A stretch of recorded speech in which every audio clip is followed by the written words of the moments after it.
Europe का नाम सुनते ही आपके दिमाग में कौन से शहर आते हैं? आई एम प्रीटी श्योर ज्यादातर लोगों के माइंड में पेरिस, लंदन, बार्सिलोना या फिर रोम का ख्याल आया होगा। बहुत ही कम लोग होंगे जिनके जहन में बेलग्रेड, सोफिया, मिन्स्क या किशिनाव का नाम आया होगा। हालांकि ये शहर भी यूरोप में ही है। यही वो चीज है जो यूरोप को दो हिस्सों में डिवाइड करती है। एक है ईस्टर्न यूरोप और दूसरा है वेस्टर्न यूरोप।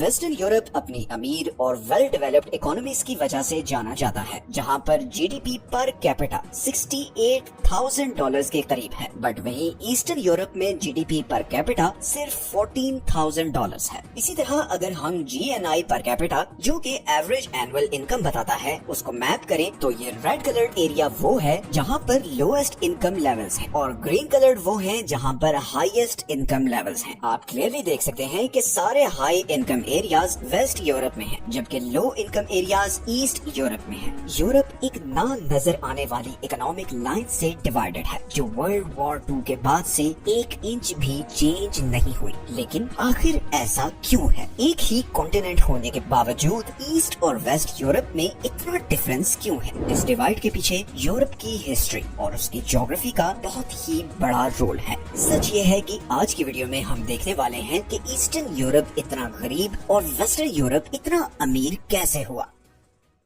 दुनिया का दूसरा सबसे छोटा कॉन्टिनेंट होने के बावजूद यूरोप 20th और 21st सेंचुरी का सबसे पावरफुल कॉन्टिनेंट रहा है। आज भी बहुत सी बड़ी इकोनॉमिक पावर्स यूरोप में ही हैं और इसीलिए यूरोप का वर्ल्ड पॉलिटिक्स पर बहुत होल्ड है। यूरोप का मैप देखें तो इसके साउथ में मेडिटेरेनियन, ब्लैक सी और कैस्पियन सी है, नॉर्थ में आर्कटिक ओशन है और वेस्ट में एटलांटिक ओशन है। एटलांटिक ओशन में ही मौजूद आयरलैंड और आइसलैंड भी यूरोप का ही हिस्सा है। इवन ग्रीनलैंड भी कल्चरली और पॉलिटिकली यूरोप का ही हिस्सा है। अब सवाल ये पैदा होता है कि कल्चरली, रिलीजियसली और जियोग्राफिकली एक दूसरे से जुड़े होने के बावजूद ईस्ट और वेस्ट यूरोप की तरक्की में इतना डिफरेंस क्यों है? इसकी सबसे पहली वजह जानने के लिए हमें जाना पड़ेगा 80 साल पीछे, जब वर्ल्ड वॉर 2 के खत्म होने के बाद यूरोप का मैप कुछ इस तरह से दिखता था। ग्रीन कलर वाले बेसिकली वो यूरोपियन कंट्रीज थे जिनमें डेमोक्रेसी थी और कैपिटलिस्ट सोसाइटी थी, जबकि रेड कलर वाले सब कंट्रीज वो थे जो या तो डायरेक्ट सोवियत यूनियन के कंट्रोल में थे या फिर वो सोवियत की कम्युनिज्म आइडियोलॉजी के इन्फ्लुएंस में थे। सोशलिज्म या जिसे कम्युनिस्ट आइडियोलॉजी भी कहते हैं, वो बेसिकली ये थी कि किसी भी कंट्री के सारे रिसोर्सेज, बिजनेसेस और जमीन पर गवर्नमेंट का कंट्रोल होना चाहिए और इस तरह बजाय इसके कि सिर्फ कुछ लोग अमीर हों, सोसाइटी में मौजूद हर इंसान को इक्वल अपॉर्चुनिटीज और रिटर्न मिलना चाहिए। तो basically health care, education, housing, ये सब के लिए इक्वल होनी चाहिए। अब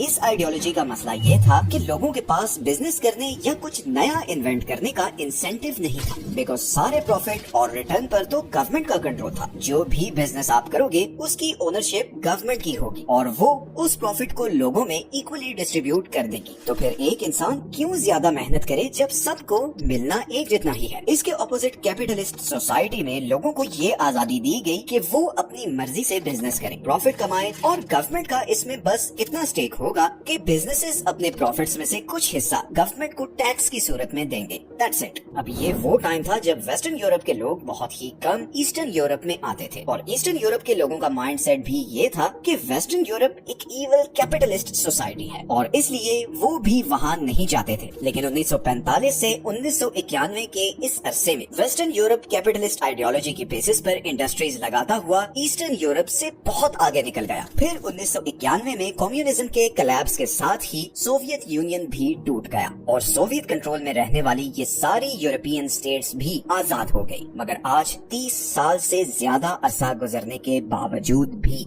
यही ईस्टर्न यूरोप वेस्टर्न यूरोप से इकोनॉमिकली बहुत पीछे है। लेकिन क्यों? असल में इसमें एक बहुत बड़ा रोल ईस्टर्न यूरोप की ज्योग्राफी का भी है। ईस्टर्न यूरोप की ज्योग्राफी दरअसल दो एक्सट्रीम्स के बीच है। एक तरफ यूक्रेन, पोलैंड और बेलारूस की फ्लैट जमीन है जो एग्रीकल्चर के लिए बहुत फर्टाइल है, मगर दूसरी ही तरफ दुश्मनों के लिए इन फ्लैट कंट्रीज पर अटैक करना बहुत ही आसान है। यही वजह है कि ये तीनों कंट्रीज हमेशा से यूरोप का कॉन्फ्लिक्ट सेंटर रहे हैं। ہیں۔ پولینڈ تو شاید یورپ کا موسٹ انویڈڈ کنٹری بھی ہے، جسے ہر امپائر نے نشانہ بنایا ہے، چاہے وہ سویڈن ہو، آٹومن امپائر ہو یا پھر سوویت یونین۔ پہاڑ نہ ہونے کی وجہ سے باہر سے دشمنوں کے لیے ان ایسٹرن یورپین کنٹریز میں گھس کر لوٹ مار کرنا ہمیشہ سے ہی آسان رہا ہے، اور اسی لیے اتنی فرٹائل زمین ہونے کے باوجود ہسٹوریکلی یہ ملک اپنی ایگریکلچرل پروڈکشن سے زیادہ فائدہ نہیں اٹھا سکے، بیکاز باہر سے آنے والے دشمن ہر کچھ عرصے بعد حملہ کر کے انہیں برباد کر دیتے تھے۔ لیکن دوسری ہی ایکسٹریم پر ساؤتھ ایسٹرن یورپ میں یہ بلکن کنٹریز ہیں، جہاں پر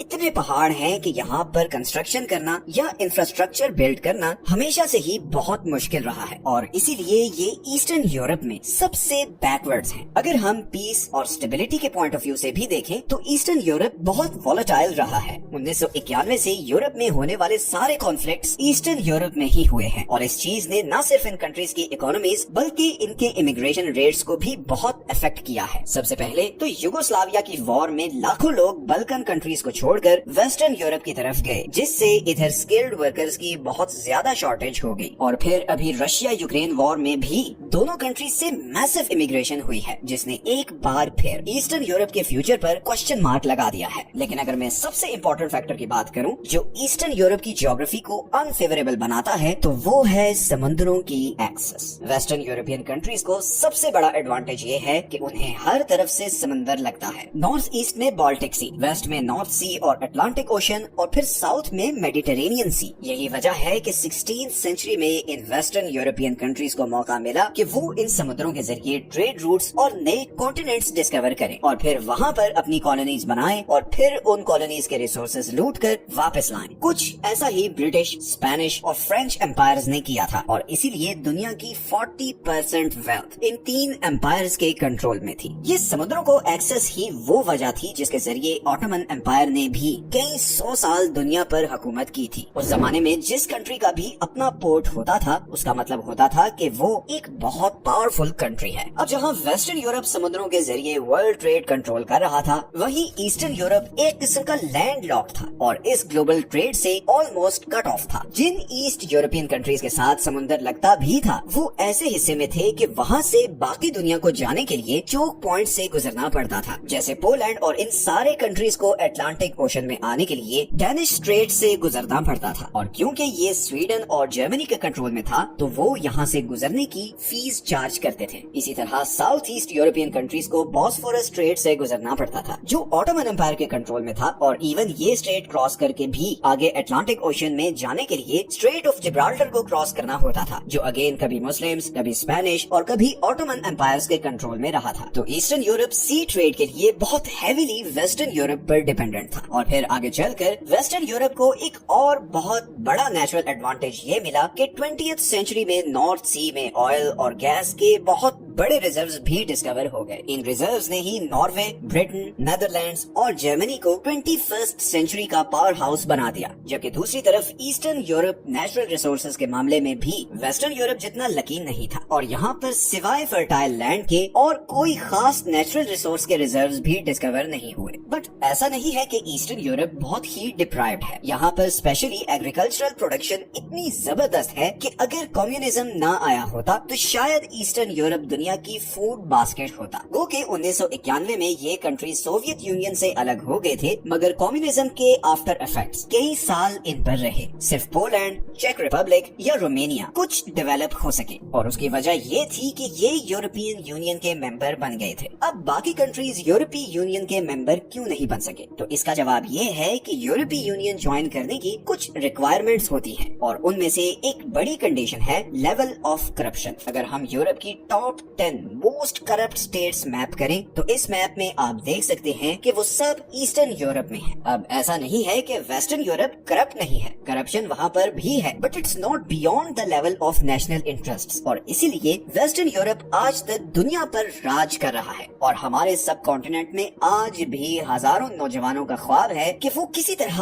یورپ میں چلے جائیں، وہاں کے ریزیڈنٹ بن جائیں اور ان کی فیوچر جنریشن کی لائف بھی سیٹ ہو جائے۔ سو آل ان آل جیوگرافی اور کمیونزم یہ دو چیزیں ہیں جنہوں نے ایسٹرن یورپ کو ویسٹرن یورپ جتنا امیر نہیں ہونے دیا۔ بٹ کہتے ہیں نا کہ سب کا ایک دن ضرور آتا ہے، اور جو آج فرش پر ہے وہ کل تخت پہ بھی ہو سکتا ہے۔ कुछ ऐसा ही ईस्टर्न यूरोप के साथ भी होने जा रहा है। इसकी सबसे बड़ी एग्जाम्पल है पोलैंड, जो यूरोप का गरीब तरीन कंट्री रहा है, मगर आज वो बहुत तेजी से यूरोप की अगली सुपर पावर बनने जा रहा है। और पोलैंड की ट्रांसफॉर्मेशन को हमने इस वीडियो में डिस्कस किया है। इसका लिंक भी आपको आज की वीडियो के एंड में मिल जाएगा। इसी तरह वेस्टर्न यूरोप की बहुत सी इकोनॉमीज बहुत तेजी से अपने कोलैप्स की तरफ बढ़ रही हैं, और इसकी सबसे बड़ी एग्जांपल है आयरलैंड, जिसका जीडीपी पर कैपिटा लग्जमबर्ग के बाद पूरे यूरोप में सबसे ज्यादा है। मगर इस अमीर तरीन कंट्री के लोग अब इसे छोड़कर भाग रहे हैं। लेकिन ऐसा क्यों है? ऐसा क्या हो रहा है आयरलैंड में कि दुनिया की अमीर तरीन कंट्री में अब कोई रहना ही नहीं चाहता? वजह जानने के लिए ये वीडियो जरूर देखें। ये हैं वो सारे सोर्सेज जहां से हमने आज की वीडियो के लिए कंसल्ट किया है। मिलते हैं नेक्स्ट वीडियो में एक और इंटरेस्टिंग टॉपिक के साथ। अपना ख्याल रखें। अल्लाह हाफिज।